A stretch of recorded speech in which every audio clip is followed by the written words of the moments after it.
Namo Buddhassa. Welcome all to our series on Mudita journey. Our teacher is Ayya Dr. Pannatheri from Myanmar. Before we start the program, I just wanted to introduce our teacher, our instructor today. Dr. Pannatheri has completed her M.A. in Buddhist Studies, postgraduate studies of Pali and Buddhist Studies in University of Kelaniya, Sri Lanka, and she received the Gold Medal Award in M.A. program. Ayya recently completed her Ph.D. at Shan State Buddhist University, Myanmar, and her thesis for Ph.D. was Grief Management and Buddhist Psychology. Grief as in Soka Management and Buddhist Psychology.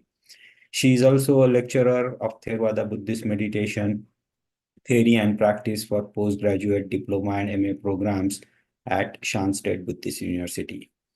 Her primary interests are integration of Buddhist psychological teachings into contemporary Western psychotherapies.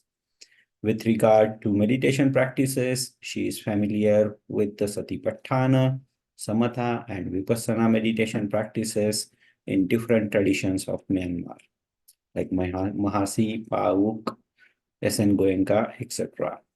Besides, Ayya is also a founder of Bodhi Theri Meditation Centre in Taunggyi, Myanmar. And she's always organizing online meditation retreats and Dhamma teachings. This is very short synopsis of Ayya's introduction.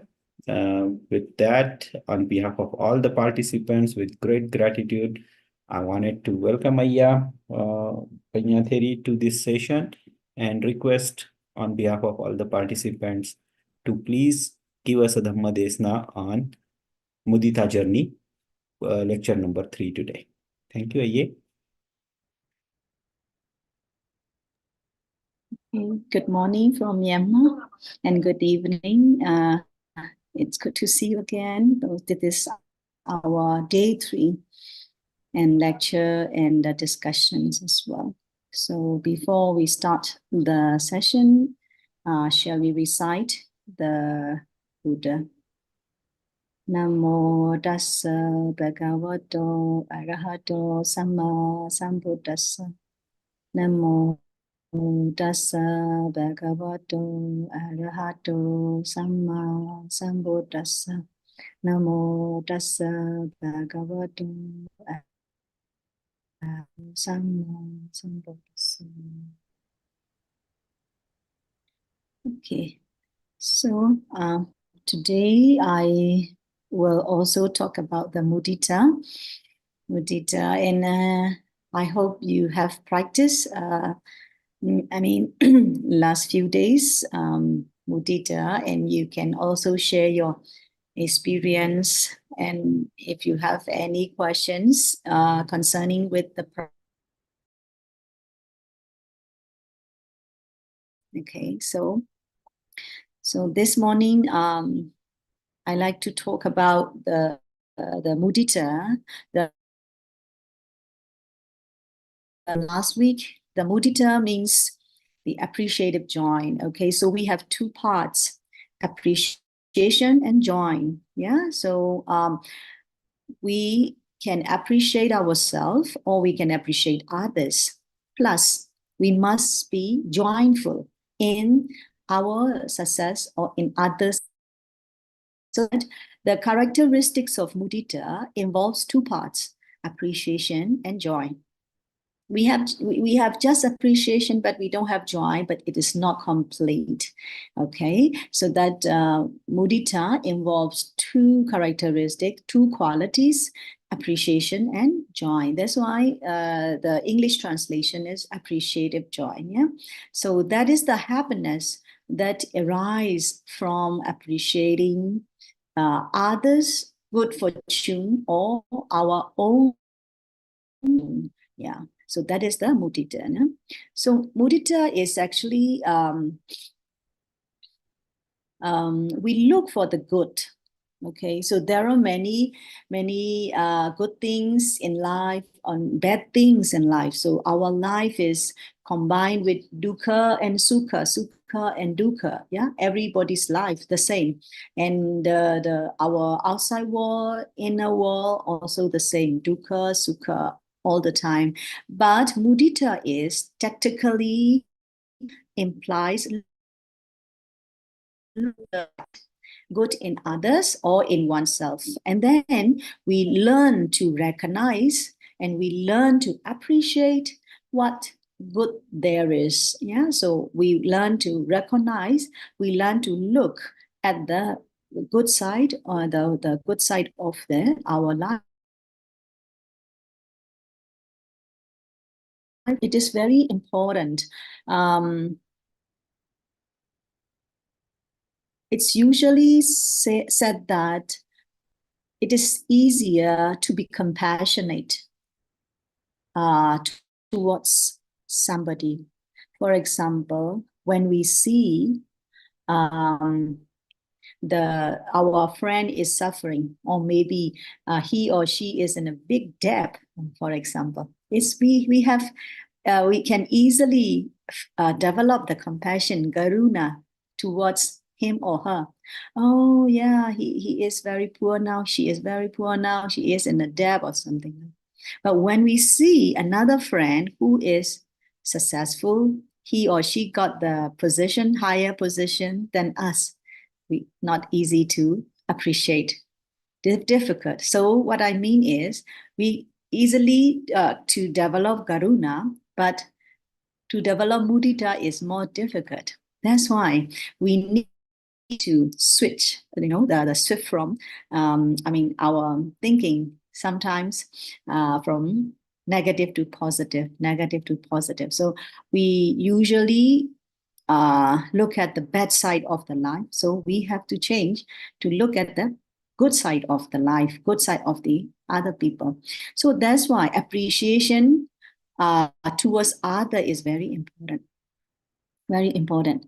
So as we all know, everyone enjoys being acknowledged, yeah? Being acknowledged or being appreciated. Everyone likes acknowledgement. Everyone likes appreciation. For example, maybe you may have experience when we meet with somebody. I don't know, yeah. Oh, for the, like, if we Indian to Indian, you can pronounce your name correctly. But if I pronounce, you may feel like, it's not correct. So it means that less appreciation, less appreciation. Yeah. So sometimes if we are called our name, we feel very happy, very happy. Ayya Pannatheri, sometimes feel. Now, in these days, my Rector Seado, our teacher, director of our university, he is the teacher of the Mudita Karuna, the Brahma Vihara. So he always try to call us. He always call us the full name with our title. For example, now I am graduated, so he calls me Dr. Pannatheri, like that. So I feel very happy to hear when he calls me. But of course, he is my teacher, so he can call me Pannatheri, come. Let me talk to you, something like that. But no, he tried to appreciate my hard work for my PhD. So he called me Dr. Pannatheri. So that is totally different, when we, in the social dealing, it talks a lot. That's why sometimes calling the name is really, really important. Really important. Yeah. My teacher, rector, we call Seadona, venerable rector, the most venerable rector, he always remember the names. Very surprisingly, one time I brought my mom to pay homage to my teacher in another city. And like a few months or 1 year or 1.5 years, and she came to our university. My mom came to our university and then met with Seado. And Seado just called her name straight away. And I was so surprised. Oh, he could memorize my mom's name. I'm so happy. So that's why when we practice mudita, when you practice mudita day after day, so you will be changed, like, okay, whenever you meet with somebody, you always look at him or her with appreciation. So calling the name is also very important, and we acknowledge somebody, yeah, by calling their name like that. And that's why sometimes even the very small action of gratitude, or very simplest action of appreciation, can change someone's entire day. I read one cartoon, one day a person, when he came to the office, he decided to appreciate others. Okay, today I will appreciate whoever I see in the office. Then when he arrived at the office, he met with his colleague, and his colleague got the haircut. So he said, "Wow, your haircut is so nice. You look so nice today." Then that person, the whole day he was happy. Okay, my haircut, very good. Yeah. Okay. I look good. I look good with this haircut. So wherever he goes, he feels happy because of that appreciative words he received in the early morning at the office. So this is very important, to even a simplest action or simplest speech, or very small action that we give, that can change someone's entire day, the whole day, like that. So another way is we can think of, like, okay, some people, maybe you may have also experienced in these days, oh, it is very difficult to develop mudita, to think of the other's success. But for myself, I'm okay. I can develop mudita, to think of my success, to think of my achievement. But for others, I feel difficult, a little bit difficult, especially the one who had conflict with me. Yeah. Or some disputes with me, or the one I don't like. I have difficulty to appreciate that person. So you can think of one thing, like, because of, I mean, you can imagine that your life without them, without those people, without that person. For example, when you are living with a family, in your family, you may have a kind of the problem with your father, your mother, or maybe sometimes, you have problem with your children because they don't listen to you, so many things. So you can imagine that your life without them, your life without them, your life without your boss, your life without your colleagues, your life without your employees, your life without your husband or wife or children. Because of them, your life is more meaningful, more meaningful. Sometimes they are good, sometimes they are bad. But anyway, because of them, your life is meaningful.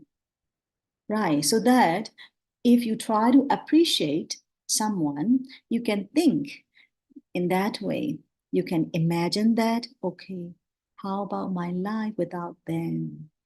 Because of their presence, because of being with us, being with them, my life is more meaningful. I have more security. My life is secure, and I have happiness. Sometimes, not always, but sometimes, okay, I have happiness. I have a meaningful life. So you can think in that way. Yeah. So that's why the appreciation each other is really, really important. Yeah, really important. So if we appreciate each other in a family or workplace, we can create a happy environment.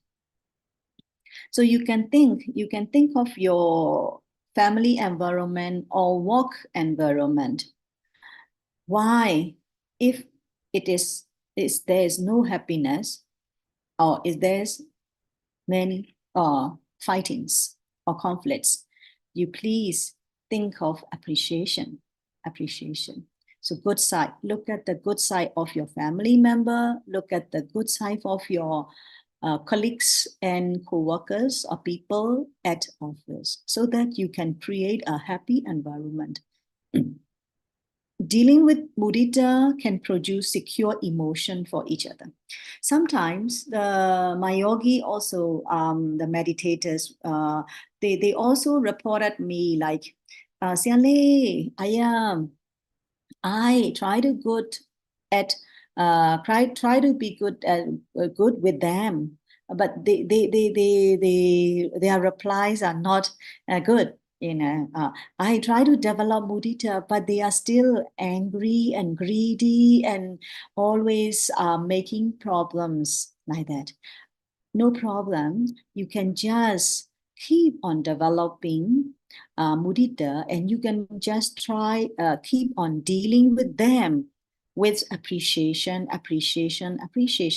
Then they will gradually change, and you can, because whoever everybody likes appreciation, everybody likes compliment, no?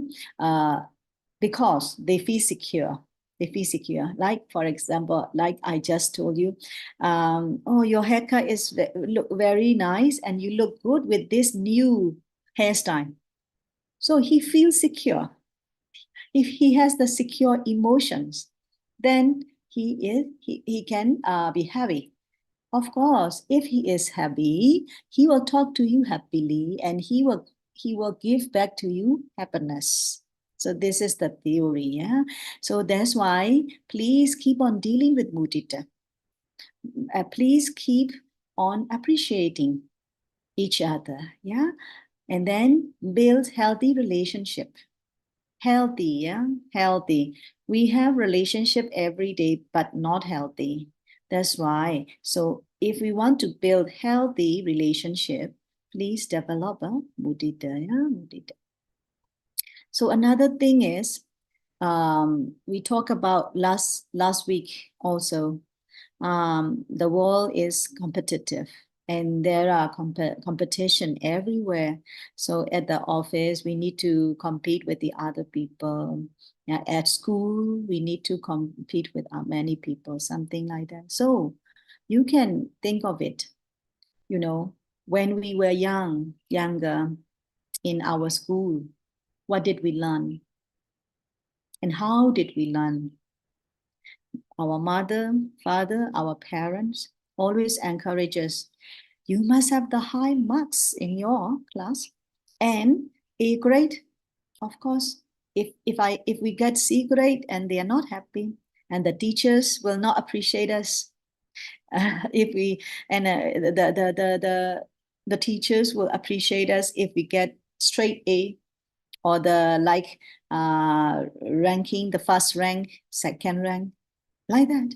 And they do not appreciate the kind of the average student. That is what we have been through. We have got these kind of concepts from our parents and from our teachers. Competition. We must have competition. So in our childhood, had kinds of these full of teachings with that competitions. So when we brought up, of course, we are automatically competitive with many people, or there are people around us. So we have dry life. No mudita, no appreciation. We cannot be happy with the others' success, others' achievement, like that. That's why we should live with mudita in this competitive world. When in December, I went to Rangoon, because I don't live in Rangoon, I live in another city. So it's when I went to Rangoon. Rangoon is kind of the big city, right? The biggest city in Myanmar. And many rich people, many business people are there, like in, I'm not sure, in Delhi or Mumbai, I don't know, in India. Yeah, but Yangon is kind of the business city, not the government office city, but business city. So I met with one rich guy. He is the president of one bank, yeah, the bank. And he is like under 40, 38 or something. I don't know exactly. And when I talked to him, and he is the overseas graduate, like he graduated in Canada or in Thailand, China, like that. So he brought up in a rich country and he is rich right now, and he is the president of the bank. But he was not happy. He even told to me, I wanted to commit suicide. Why? Why? I asked him, why? I am not satisfied with my current situation, he said. I'm not successful. He said, I'm not successful. I feel like I am nothing. I was so surprised. I was so surprised. Why? What happened to you? You know, and he is comparing with the other people, the other bankers, the other presidents of the bank. He was comparing, like, then he felt depressed. And he told to me that I didn't meet with my mom for months because I didn't want to. I was not a successful son. I had many problems in my bank, many problems in my what to call, they said kind of the members, that they have the member of the board members, something organization board or something. Then they all complained to me so that I have many problems. So I didn't meet with my mom. She kept on calling me, but I didn't want to talk to her. So why this happened? Rich, educated, and healthy. He is very strong one. He went he usually goes to the gym, do the exercise. His body is very healthy, but mentally not healthy. Mentally not healthy. So it's happened commonly in these days. We do physical exercise. We go to the gym. We play the kind of the bodybuilding and then things and many things. The people try to be healthy physically, but not try to be healthy mentally. So that the committing suicidal thoughts are really becoming increasing in these days, even in Myanmar. But in Myanmar, most of us are Buddhists. So we have very few cases of suicidal thoughts, not like in Japan, Korea, they have many suicidal cases.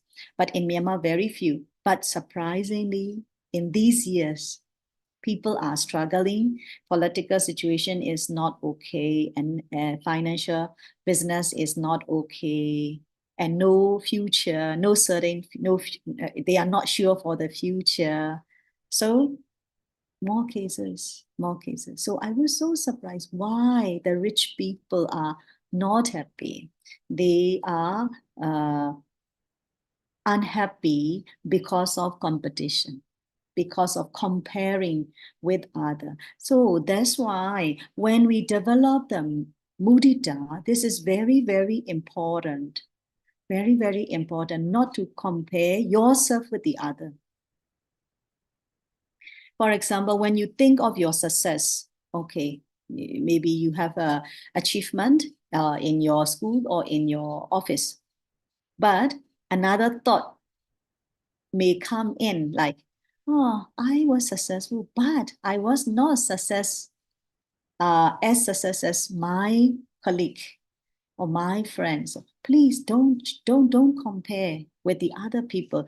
You yourself is unique already. Please don't compare. If you compare, you might have jealousy or depression or any the other bad emotions can come up. That's why don't compete each other, and then don't compare with other people. Yeah, so that's why I want to say is, although the people are rich, although the people are educated, they lack appreciation and they cannot love themselves and others. Yeah, so that's why I want to emphasize that. Please develop mudita. Okay, let me share this slides. This is the Buddha's quote. Happiness will never come to those who fail to appreciate what they really have. So why this young, rich man, rich banker cannot be happy? Because he failed to appreciate, he fails to appreciate what he has, what he already has. Yeah, that's why we should appreciate ourselves. So mudita, the distant enemy of mudita is indifferent and listlessness or boredom. So sometimes we feel boring, sometimes we feel indifferent, like, oh, life, every day life is the same. Yesterday my life, today my life, the same, something like that. Most of the, for example, the retired people, no? The retired people are mostly happen like this. Oh, I don't have any particular interesting job, so my life is like so every day so, and I don't have any promotion, any development at work. So okay, my life is so. So this is arati. Arati is the distant enemy of mudita. So in Pali we call aratiya pahanaya mudita bhavitappa. So if you have arati, if you have the boredom, or if you have the unhappiness, indifferent mind, unhappiness, actually, arati is kind of you have no interest, less interest in what you are doing. Sometimes we have this kind of experience in meditation. Sometimes meditation is, we don't have any different, any significant development. So we feel like, oh, meditation sometimes boring, no development, no improvement, something like that. So it's arati. So we have less interest in meditation. In life, also the same. So that to escape from arati, mudita should be practiced. So this is you can read in the Anguttara Nikaya, Arati Suttam. Arati Suttam.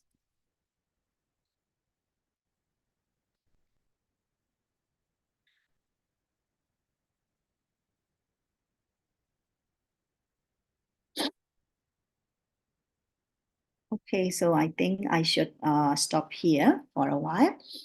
And already 30 minutes. So yeah, if you want to share something, if you want to ask something, okay, please. Yeah, thank you, Ayya. The forum is open for any questions or any comments you have for Ayya. Please go ahead and raise your hand. It's right there, or you can unmute yourself and ask your question. And if you wanted to ask in Hindi or Marathi, I can help with the translation too.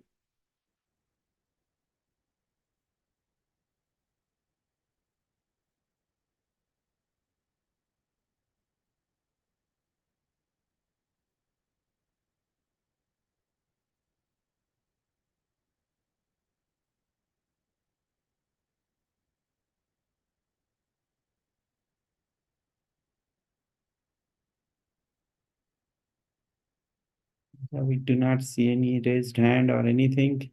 Any comments? Maybe you can comment on how your practice is going on. Okay, one question is, what is the actual meaning of arati?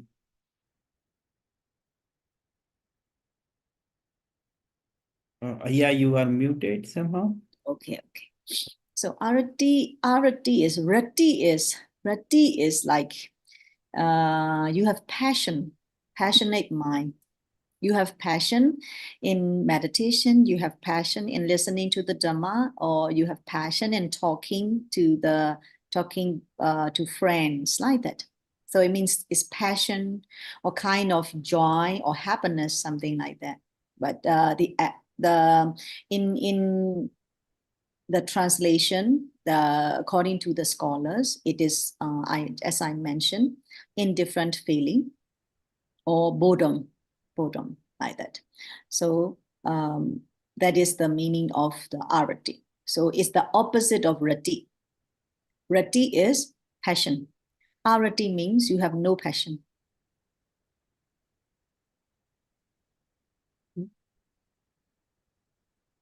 Any other question for Ayya? Any comments about your practice or anything? You can unmute yourself and ask your question.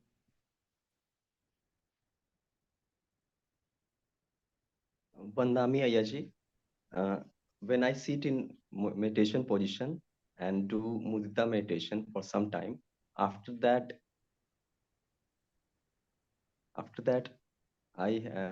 my mind automatically goes towards the nostril and start anapan. And after some time, it automatically goes to the head and start vipassana. Whether it is okay or not. It depends on the practice. If you are kind of the experienced practitioner, not the beginner, that this way is correct. You just follow naturally. Just follow the naturally. Like your mind sometimes for the significant object is sometimes the air, the breath. So you follow the breath. Sometimes your heart, the feeling or the mind are significant. That's why you follow the heart. So it means that you are practicing samatha, then vipassana, samatha and vipassana. We call that yuganatta method. So it's some yogi, they practice samatha, then develop the concentration, then go to vipassana, then come back to collect the samadhi, concentration, then go to vipassana. So this is yuganatta, it's parallel. Samatha and vipassana, samatha. If you are experienced meditator, it's okay. But if you are kind of if you are like not really beginner, but you want to practice from the very basic, then you should start samatha only. Don't go to vipassana. Only concentration first. So you try to develop concentration by anapana, then you have really very deep concentration, then you can start to practice the awareness of your body and mind, and the arising and falling, the rising and passing away, anicca, dukkha, anatta. Of course, you can contemplate on those characteristics. Yeah. If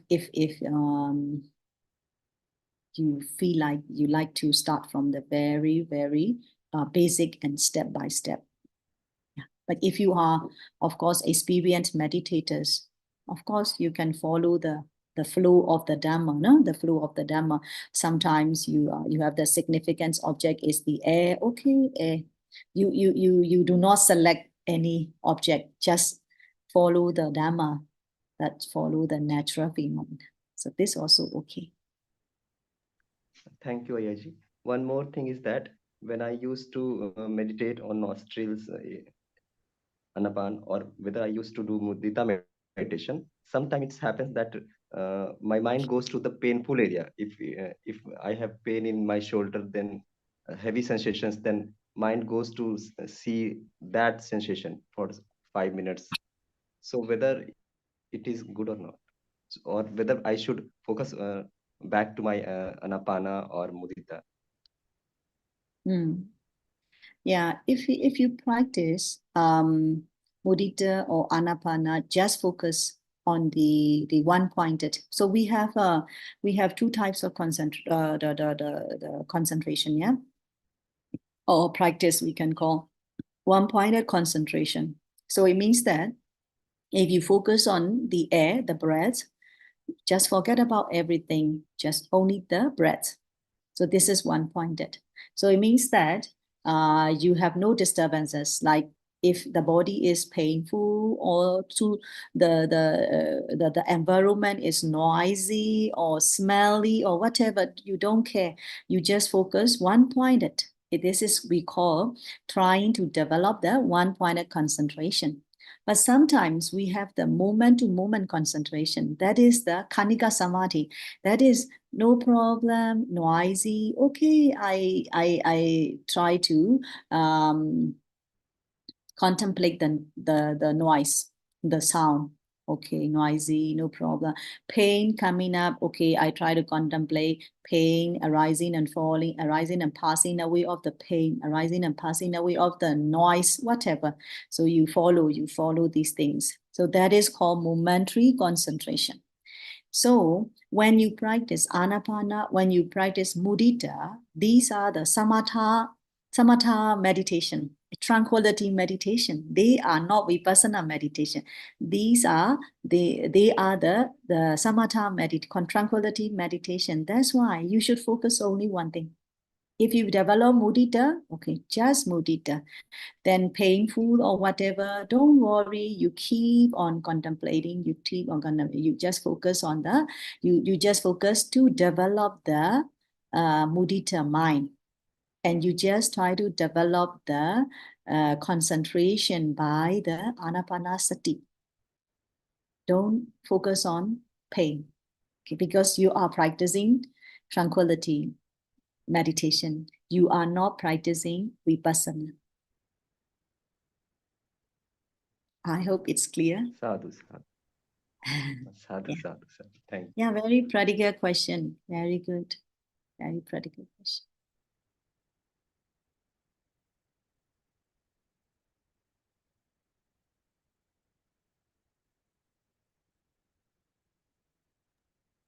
कोई और अगर प्रश्न है तो आप हिंदी में भी पूछ सकते हैं, मराठी में भी पूछ सकते हैं। मैं ट्रांसलेट करने की कोशिश करूंगा अय्या जी के लिए। If you have question in Hindi और Marathi, you can raise. Yeah Murali, please go ahead. वंदमी अय्या जी।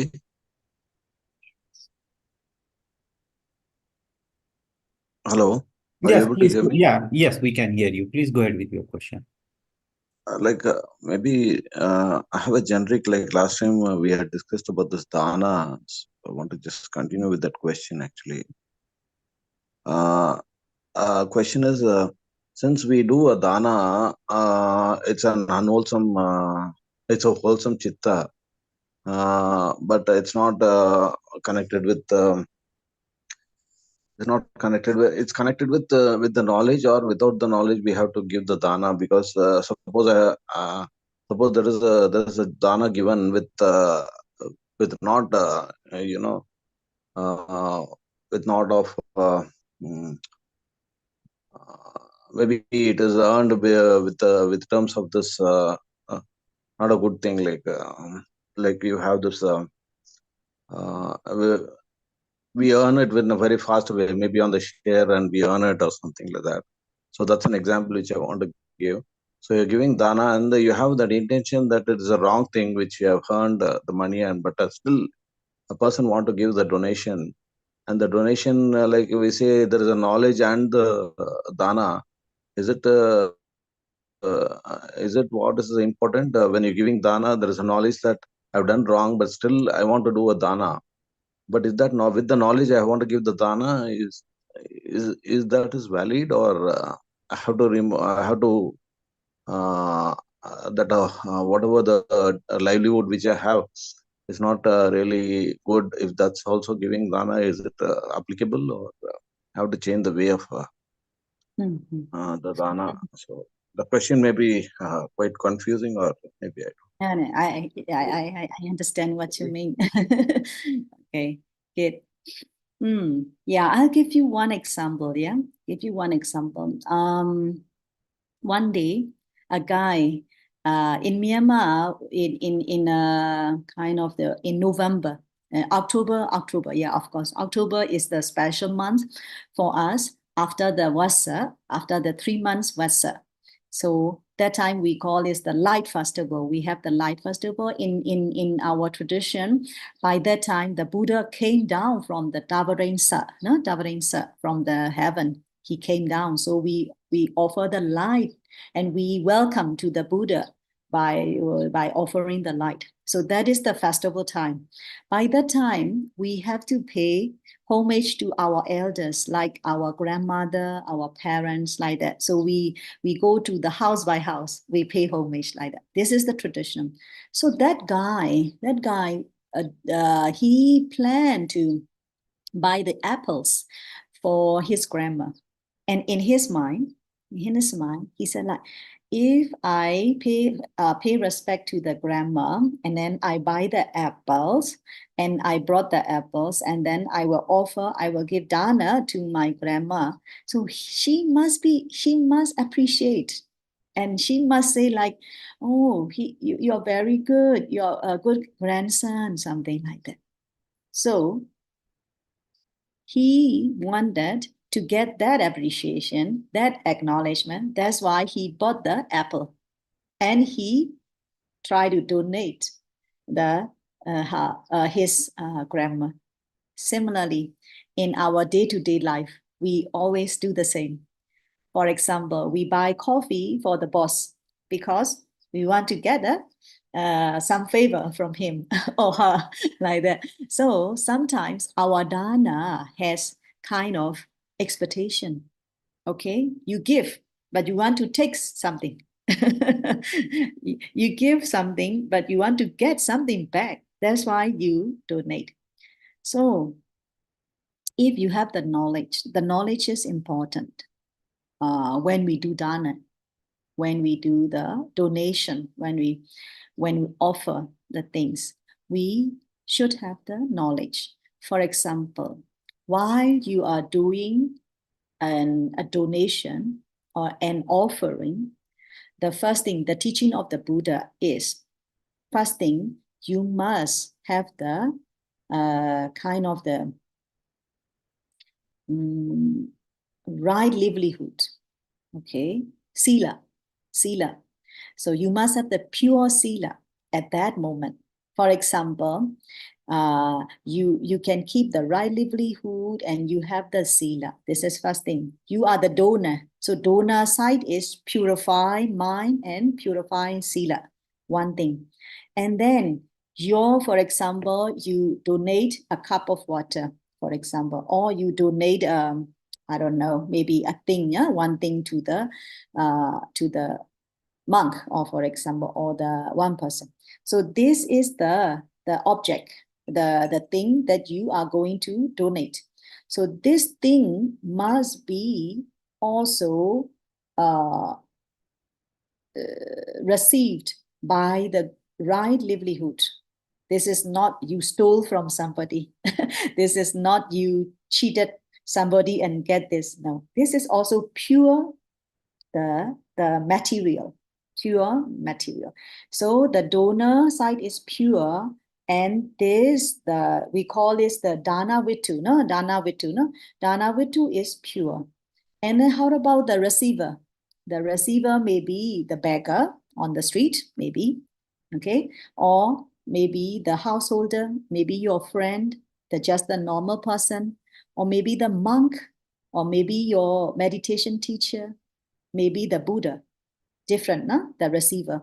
So the receiver side, if you donate, okay, you are pure.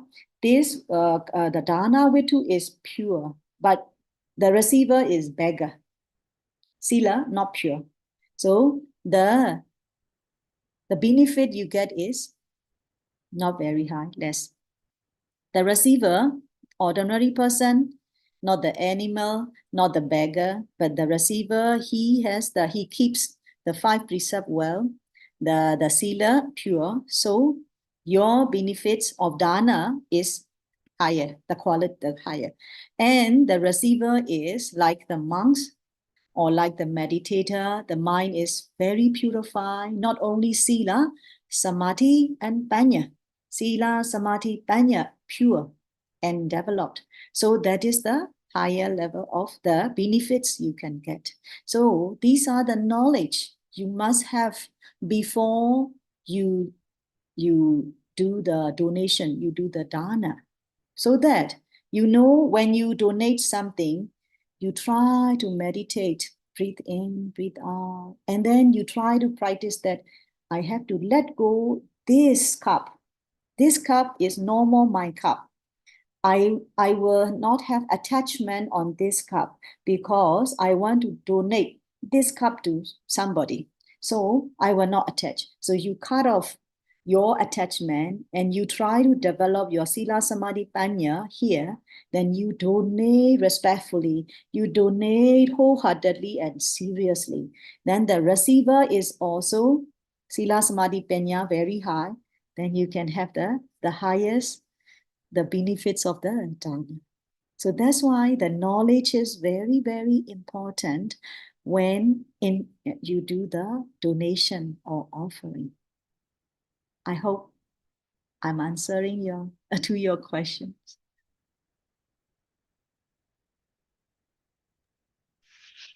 Vandami Ayya, I have one question on Dana also, that if any monastery is being constructed and we have to donate in the account of monk, whether it is right or not, because monk should not touch gold and silver and money.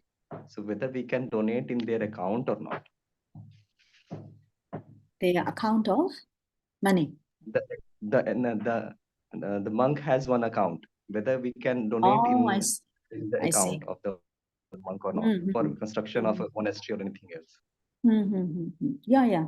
This is according to the Vinaya, of course, the monks do not keep the money. But sometimes they have the kind of account, no cash, only the numbers in the account, like that. So at that moment, what you have to think is, like, for example, as I told you, okay, this amount of money I want to donate because he can build the monastery, or he can build the building, or he can use for other things, for education or whatever. So this is your side. And you don't look at his side. You look at is like, okay, he is the monk. He is the kind of the holy person for you. So you donate it. So you think of only your side, then you can get also the full benefit. Full benefit. Yeah, like that. Thank you. I see one more question in the chat box here. Okay. What is the difference between Khanik Samadhi, Upchara Samadhi, and Appana Samadhi or Arpana Samadhi? Yeah, Khanika Samadhi is moment-to-moment concentration. So, for example, when we are in daily life, we practice the Satipaṭṭhāna, no? The mindfulness practice. Then, okay, we hear the sound. Okay, sometimes we see the people, whatever. So it's moment to moment. We try to develop the concentration. We don't choose any object. We don't choose any particular meditation object. Just practice.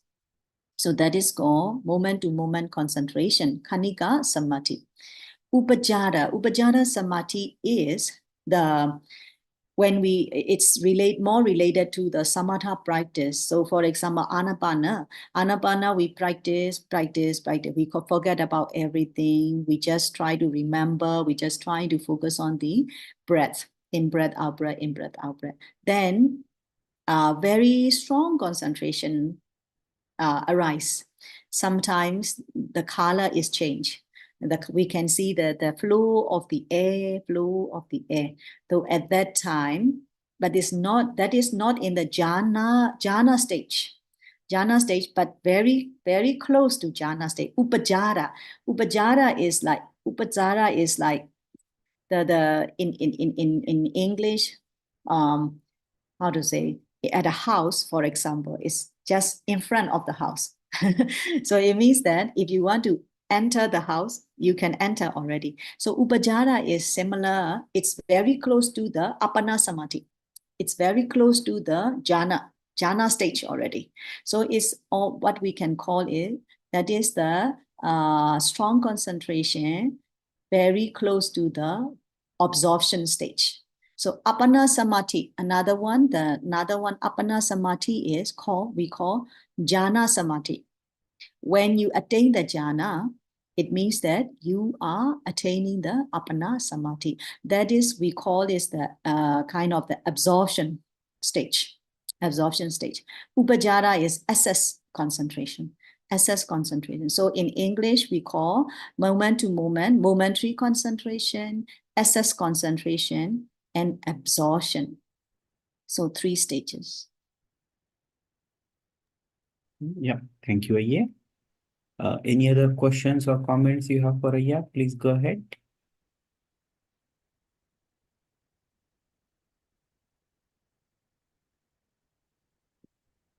I see one more, Ayya. In the first jhana, what is the meaning of vichara and vitakka? Okay, so we are talking about the samatha. Yeah, vitakka vichara is in the first jhana. For example, when we practice the mindfulness of breathing, breathe in, breathe out, breathe in, breathe out, right? So vitakka is we try to think of the breath only. We are not interested in any other thing, any other meditation object.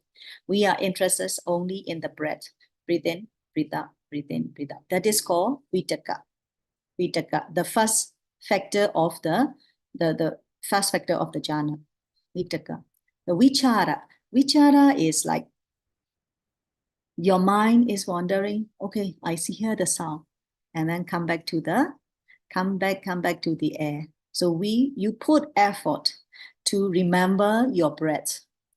Okay, sometimes you feel painful in your body, pain, and then you lost the breath already, yeah, and then you try to come back. Okay.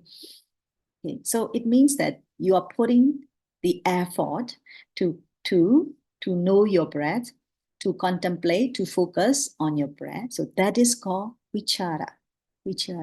Okay, so these things, vitak and vichara, these are the factor of the jhana. So the first jhana has these 2 factors. If you have these 2 factors, these 2 characteristics, yeah, of course, the first jhana has these 2 characteristics. Okay, another question. Whether... Yeah, I cannot make any sense of that question. Whether Appana is path to Appana. Appana. I am not very clear. Sorry, It's typo in there, right? Yeah. I actually I wish to mention that upachara is the path of Appana. Okay. You can say the upachara is the only path. It is not the samadhi. It is the only path. I want to know that whether upachara is only path to Appana, or upachara you can say yes. You can say it is like concentration. It is a path or it is a concentration. Oh, okay. It's also a type of concentration. Upajara Samadhi. Upajara Samadhi is one type of concentration.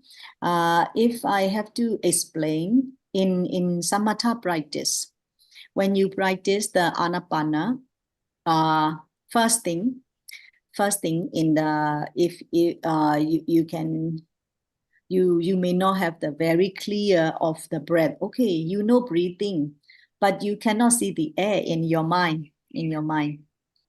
But when you have a little bit good concentration, so you can see the flow of the air, the part of the air is become like gray color at the tips of the nostril. Okay, the breath is here. It's the gray color. And then you can see that the breath here, the air here becomes white color, change to the white color. It means that your concentration is very good already.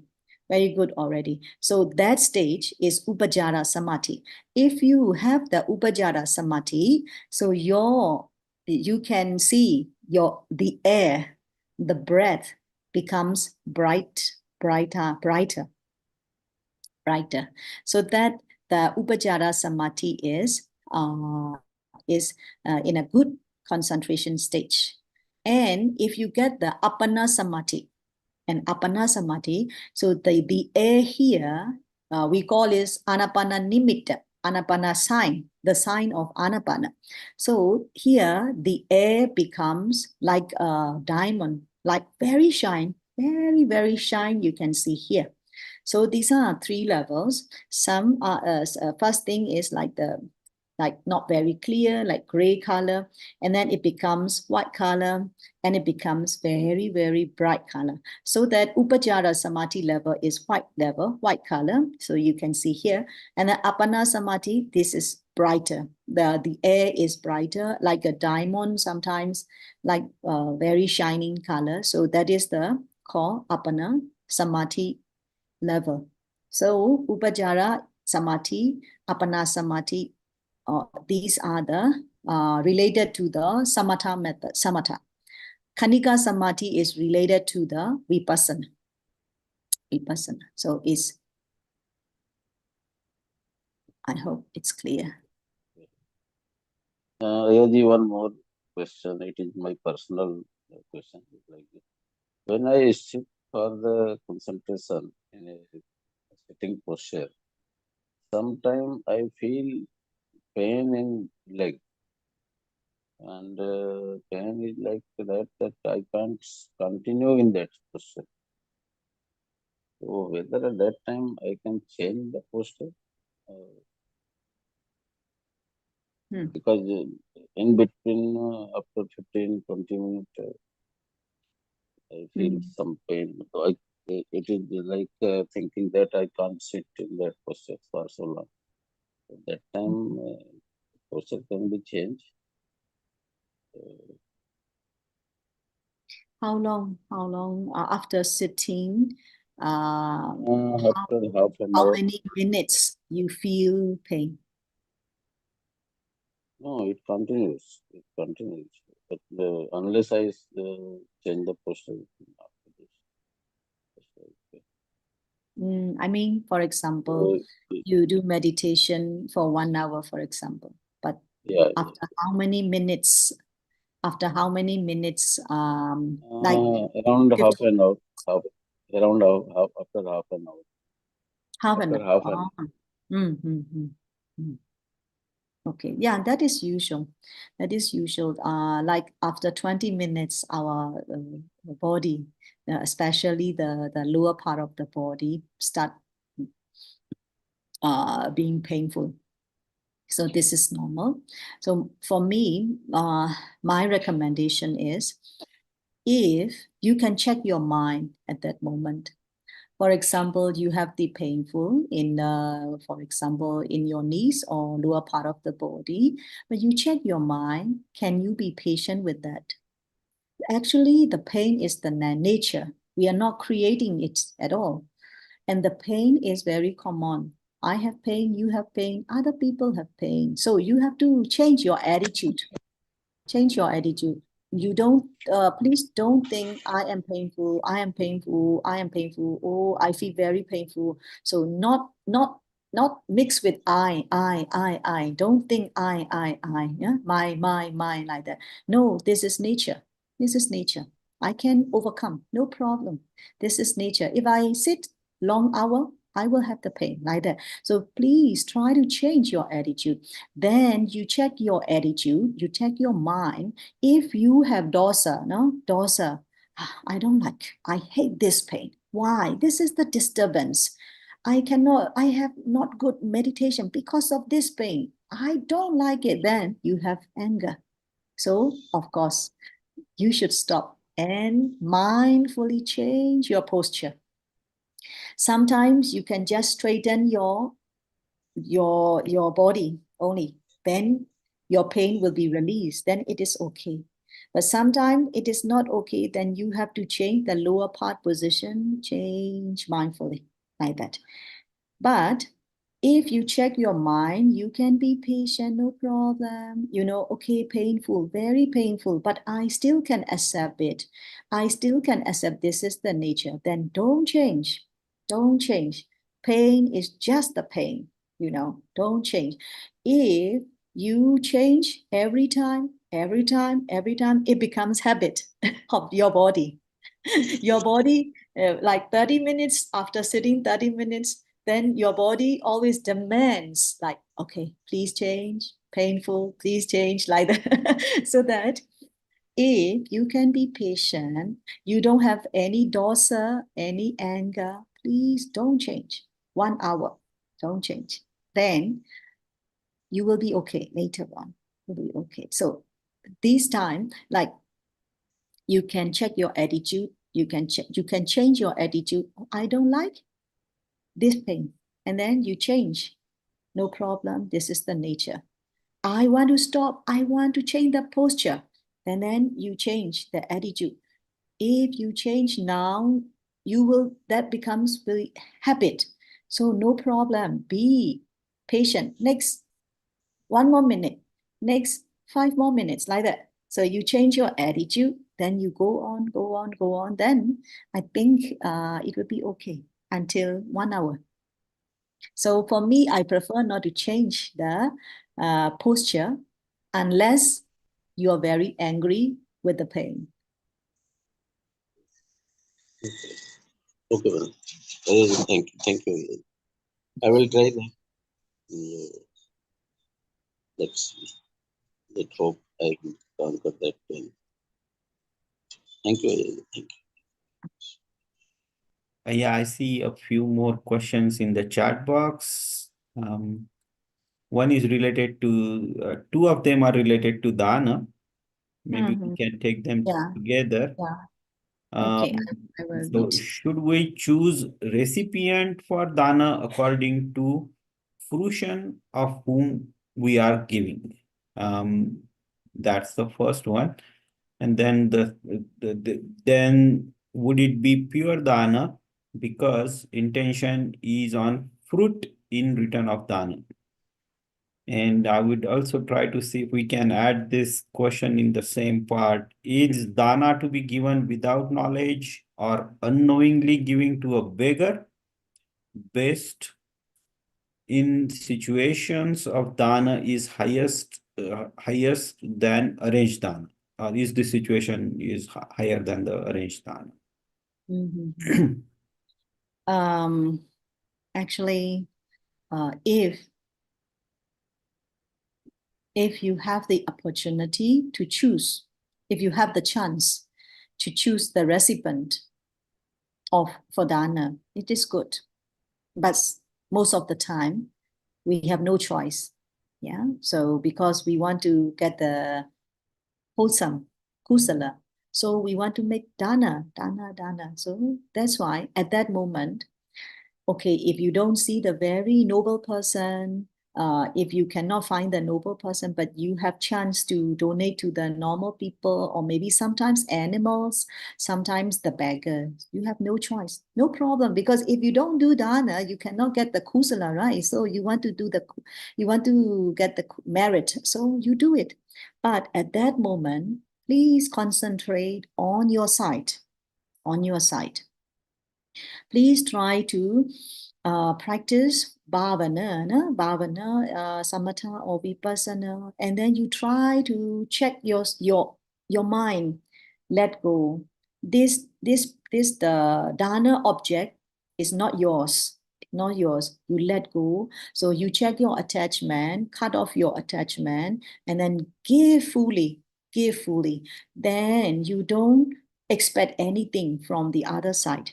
Maybe, that person should thank to me, that person should acknowledge me, whatever. No, just let it go. That is the pure dana. So if we don't have chance to meet with the noble person or the very what to call the Yeah, of course, the reverence. So, okay, no problem. You can just don't give dana whoever you meet. So this is okay. So don't make the fruit, or don't expect for the kind of the result or the benefits or whatever. No problem. You have already get the benefit, although you do not have the expectation. So this is first thing. Second thing is, dana without knowledge and with knowledge. Dana with knowledge is more beneficial, of course. Sometimes we do good things.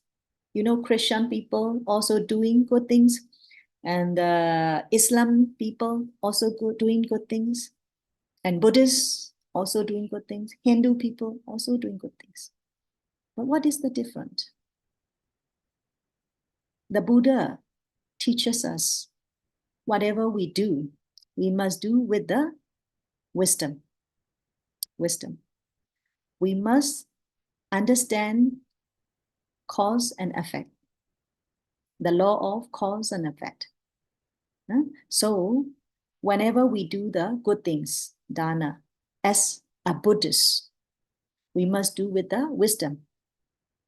That is more beneficial. So sometimes we do good things unknowingly. Okay, beggar. I see a beggar. Okay, give money, no problem. So this is first person.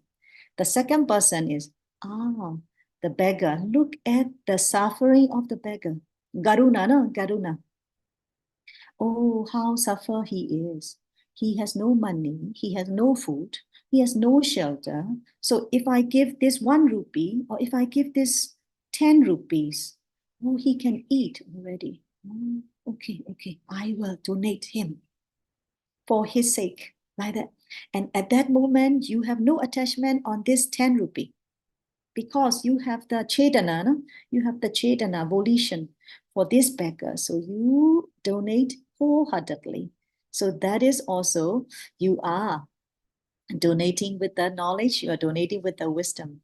So that's why knowing unknowingly is different. That's why if you donate, if you do dana with the wisdom, knowledge, is more beneficial.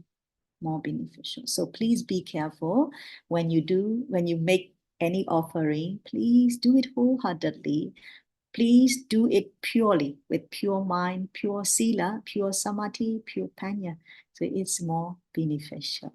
You don't need to pray for that, no? You have already get the benefits. Thank you, Ayya. And now one more in here is, in Uposatha days, can we drink coconut water after midday? Or you can. And in Vikala, what should we drink?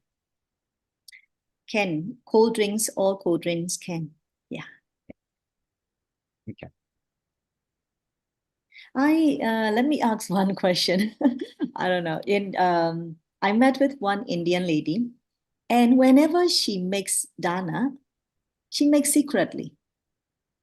You know, she one time she told to me, Siale, she called me Siale, or yeah, Siale, please come with me. Don't tell anybody, okay? I want to make donation to the one monk, but don't let them know, like that.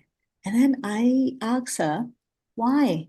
In Myanmar, we always do the donation. So we get the, our friends, our relatives, and then we do together. And then we share merits. Okay, and then I share merits to you. I did the kusala, I did donation, this. Please share my merits, like that. But she said, no, in our tradition, we have to keep secret our dana merits. If somebody knows, we cannot get benefit fully. She say like that. Is that true? in India? I don't know. Yeah, maybe some other people can comment on it.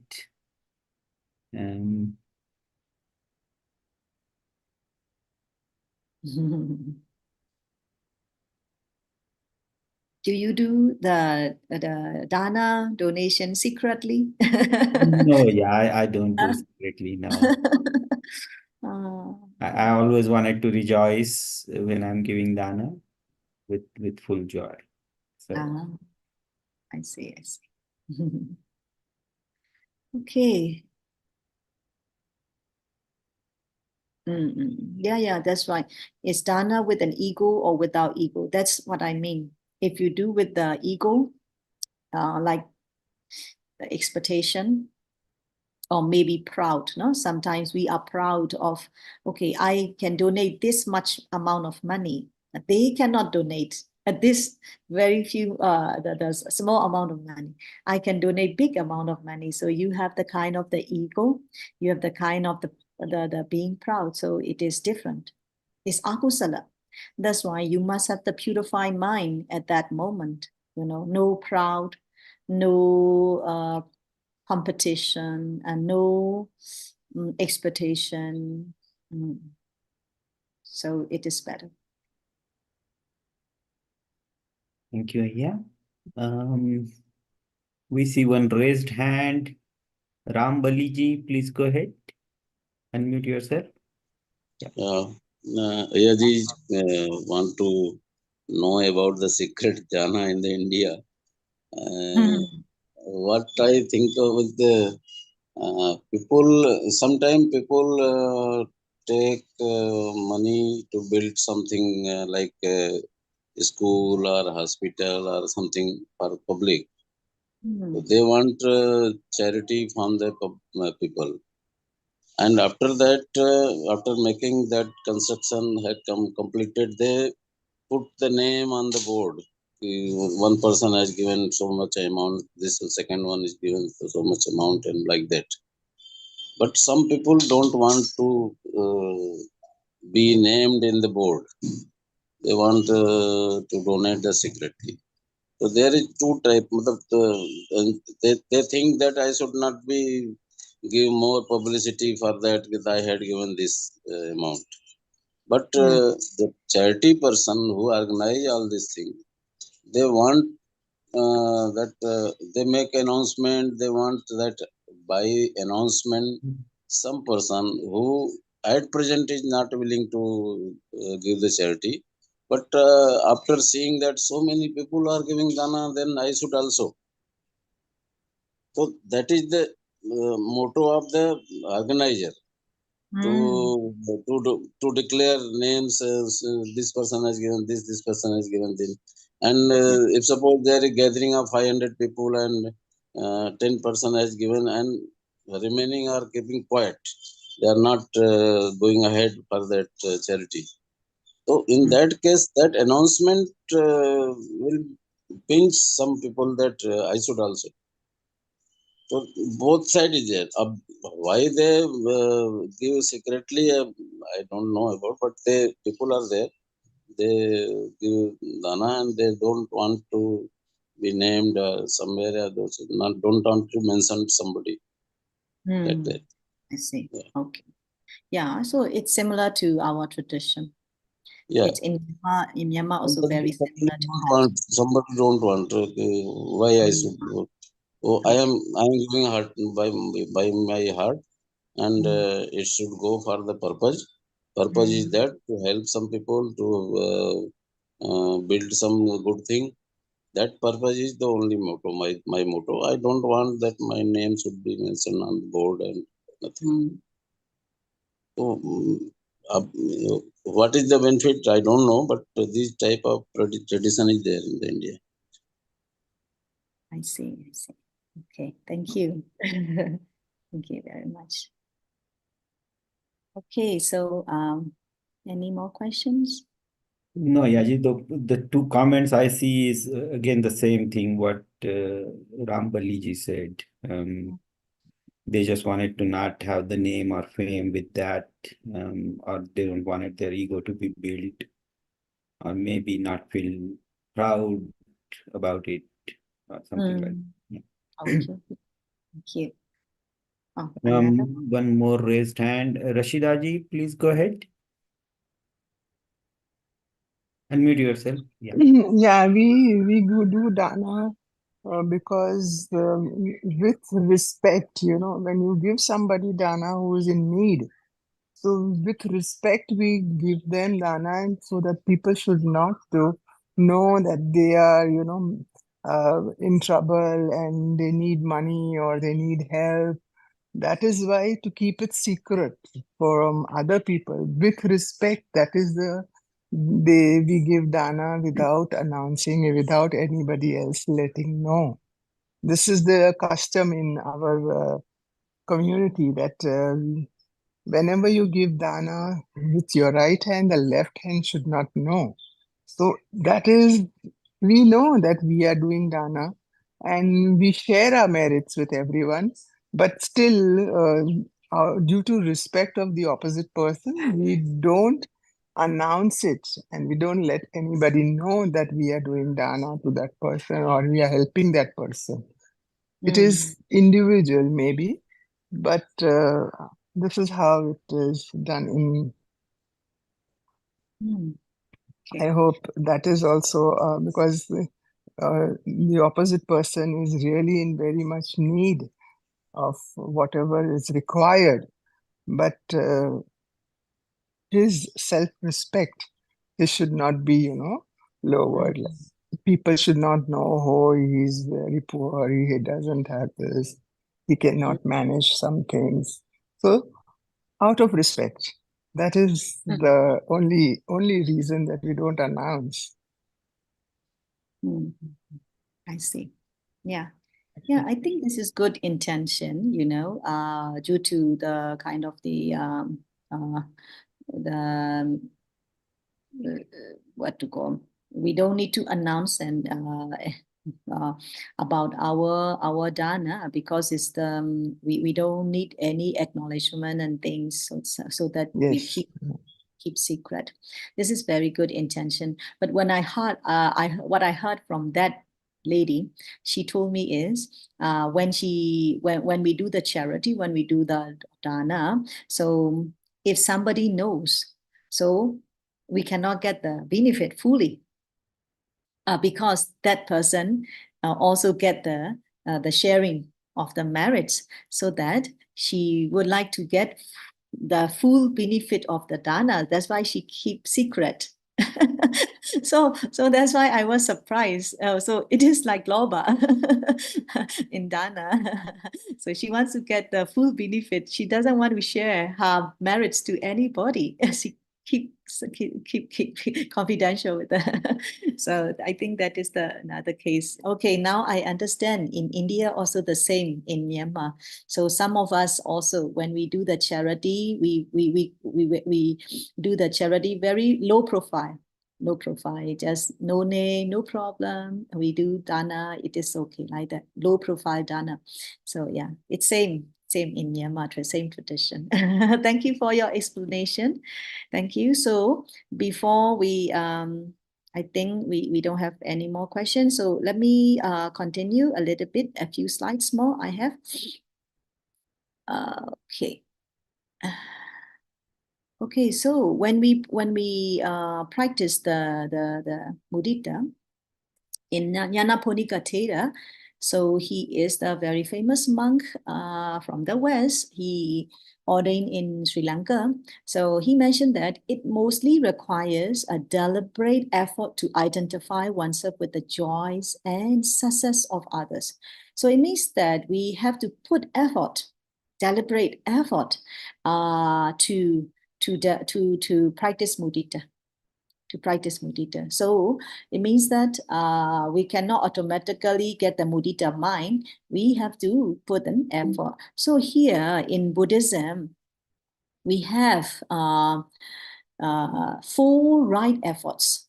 We can apply it in every practice. But today I am talking about the mudita. That's why I will use these 4 right efforts for mudita. So we have negative emotions, unwholesome. For example, we feel jealousy, we conceit or grief or depression. So we don't have a mudita mind. That's why the negative emotions coming up. So unarisen we have to prevent those unarisen negative emotions. Sometimes the jealousy not arisen, but we have to prevent. We try to not to happen. But okay, we have already jealousy. We have already grief or depression already arisen. So we try to stop it. We try to abandon it. So we must put effort to stop it and to abandon it.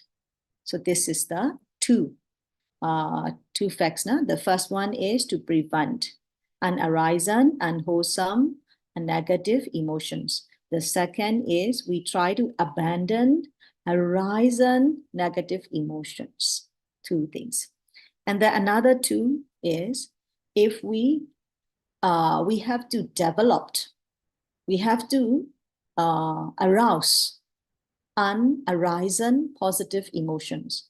If you don't have mudita mind, please try to develop, please try to arouse the appreciative joy towards others. So this is the third factor. And then the last one is, if we have the mudita mind, of course, we already developed mudita, then try to maintain that mind. Try to maintain. If you practice the mindfulness in daily life, also mindfulness, then you try to maintain the mindfulness, you try to maintain the mudita, and then try to grow stronger and stronger. So these four parts, these four stages, we need effort, right effort. We call in Pali vidya, samavayama. In the Noble Eightfold Path, we have the samavayama. So we have to put the effort. So first thing is, an arisen negative thoughts, please try to prevent. Okay, and the second one is, if arisen, the negative emotions already arise, no? Like depression already arise, please try to stop it, abandon it. And then the third one is, if you don't have the mudita mind, if you don't have the positive emotions, appreciation, please try to develop. So put effort to develop. No? And then the fourth is, please try to put effort to maintain those good qualities. Yeah? The mudita mind, and try to grow stronger and stronger. So these are the four efforts that we should practice. We should practice. Okay, so the cultivation of mudita is helpful for better resilience to negative emotions in our daily life. And the mindfulness, sati, is mandatory and mingles with mudita to be more effective in practice. So you should practice also mindfulness, then you can try to combine with the mudita. Okay, so I think that's all for today. Then I have some other the exercise, but I'm not sure you all have been doing, but let me remind again. Okay, we have the mudita morning exercise, self-appreciation, mudita afternoon exercise for self-appreciation, and mudita evening for self-appreciation. Yeah, so self-appreciation means like job done. We think of the job done, and then we do like self-appreciation. So, and appreciate others. Like we appreciate at the meal time, and we can appreciate at the washing time, and we can appreciate at the computer time or telephone time or driving moments. Yeah, we can appreciate the other people, or how many people involved in this process. You know, like when you are driving, you can see the people, the other cars, you know, the every driver, taxi driver, three-wheeler driver, they are working hard for their family. So we can appreciate their hard work like that. Yeah. So the last one is the mudita diary. So you can, before you sleep, you can write down the mudita journaling. Yeah, you can, whatever you have done, you can write down whatever you have the happy moment with your family, with your friends, you can, yeah, like that. So if you have time, please do it. If you don't have time, also okay. Also okay. Yeah. Okay, so thank you very much. So that's all for today. And I have the audio files I already share with Mr. Panyac and Dr. Shito. So you can practice if you like to. Yes, yeah. We will share those files onto the WhatsApp groups, Ayya. And before we take the session towards conclusion, Ayya, may I request on behalf of all the participants that you do the Punyanumodana? Okay.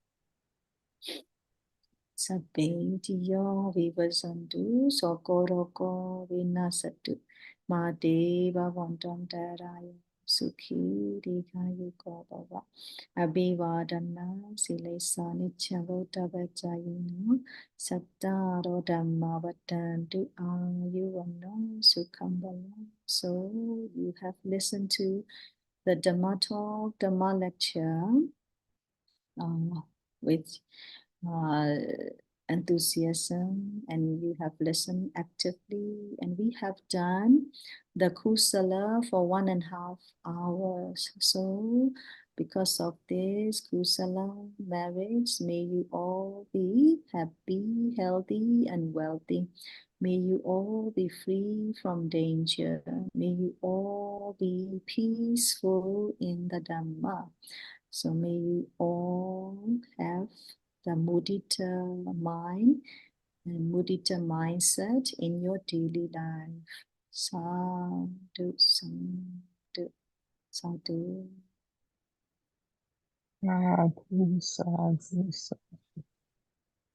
So we will have our day 4 session on Mudita journey tomorrow. That would be the final session on this journey lecture series, Dhamma series that Ayya Pannatheri is doing.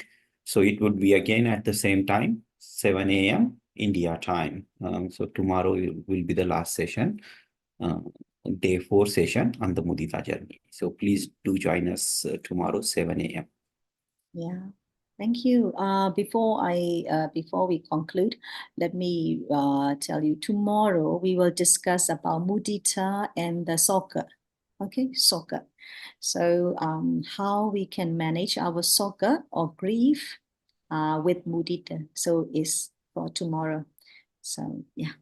Yeah, that's a very good session, Ayya. So we are looking forward to it. Thank you very much, Ayya. Much gratitude to you for your time and Dhammadana today.